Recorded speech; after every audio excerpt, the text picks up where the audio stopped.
pagkain natin mga kadadalab sa dahon.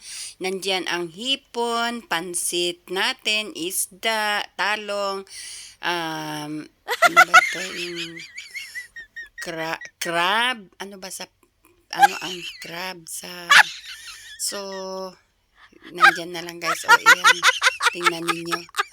Yan, nandito kami, ito ay birthday ng anak kong lalaki.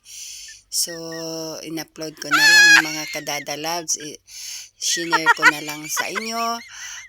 Ang restaurant dito sa Qatar, yan ay Filipino restaurant. So, alam nyo na guys, clever talaga ang Pilipino. Ang ganda-ganda ng restaurant na to. Pero, tingnan nyo guys, gabi, ang dilim-dilim.